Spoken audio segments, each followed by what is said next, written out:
So let me ask you a question. Do you believe in science? In other words, do you believe that science has an explanation for everything we see in life? Yes. Thank you, Joni. I know if Ken was here, he would emphatically say yes, but he's not. So back about 25 years ago, in it was 1994, I don't know if anyone still remembers 1994. My mother said she had a story she just had to tell me. My mother she's about 80 years old now, but she's still in very good health, very down to earth. Like I said, she's still mentally, physically very good health. She's about 5'4", average size, about hair color same as me. But she told me she had this story she had to tell me. So it happened after this weekend where my wife at the time and I had a weekend planned out of town. And so my parents came up to our house. We had a house in Evergreen Park, a nice two-story brick house, not 2 bricks. Nice leafy neighborhood in Evergreen Park. So they came up to babysit our daughter Megan, who was 3 years old at the time, and of course just as cute as a button. So they babysitted Megan that weekend. And here's the story my mom told me several months later. She didn't tell me at the time because she was afraid I would think she lost her mind. So she said, Mark, that weekend that you guys were gone, that Saturday night, went to bed with Megan in the downstairs bedroom together in the bed. And she said, during the night I woke up, no particular reason, I just woke up, and I'm laying there in bed, waiting to go back to sleep with Megan.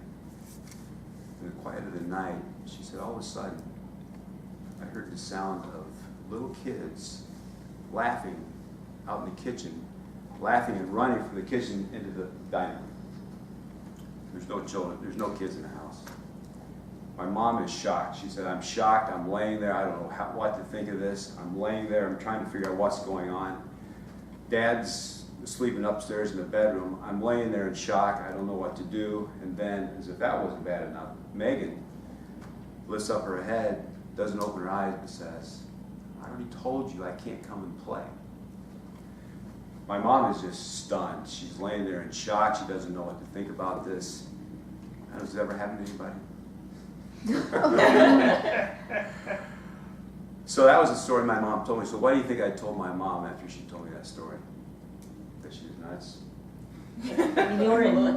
I looked at my mom's eyes and I said, Mom, I've heard it before too. In fact, in 3 years I lived in the house, I heard this on 3 different occasions, the little kids laughing in the kitchen and into the dining room. I had ghosts. That wasn't the only spirits in the house. At that time I was training at the Board of Trade. We had a nice, quiet basement. It was very comfortable. And I'd go down there often. It was quiet. I'd sit down there. There was a nice, comfy couch down there. And I would sit there with my charts. I'd sit there going over my trading strategies.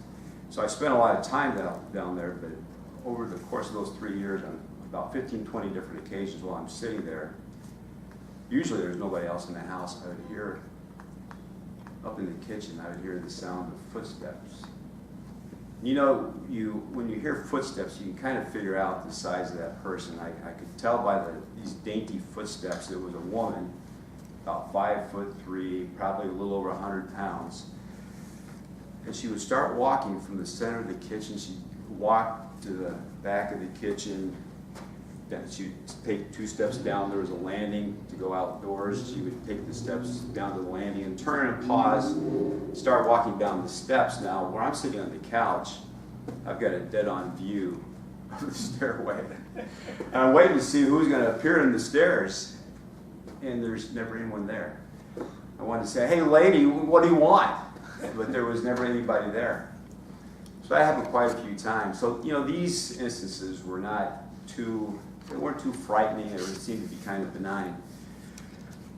I'm a left-brain kind of person. My degree's in engineering. I look for facts and data to support any kind of conclusion I come to, but I have no explanation for this. Like I said, those couple instances weren't that frightening, but there was one activity that took place that was a little more scary. On that same couch in the basement, I would sometimes fall asleep on the weekend, because it was so comfy. And on about 5 different occasions, I woke up. Now, we kept the house very tidy, very neat. Everything was in its place. Some of you know I'm a type A person, so everything's in its place. But about 5 different occasions, I woke up in the morning, I looked, and the basement was in total disarray. Megan's toys, which were always over on this side, were over on this side.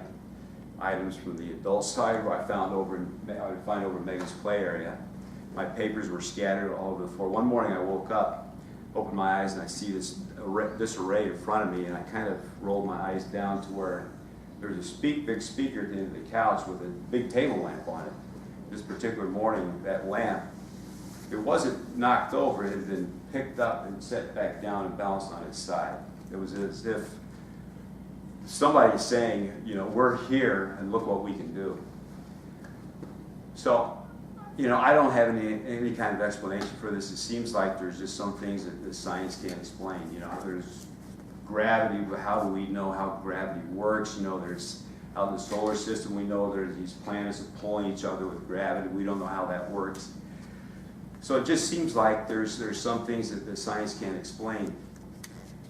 So it seems that we have to really open our minds and just kind of be open to the fact that there are some things that we really can't understand, and open ourselves up to other thoughts, other realities, other things that there's things that we just can't explain. So I would just ask you, fellow Toastmasters, to consider the idea that there are some things that science just can't explain.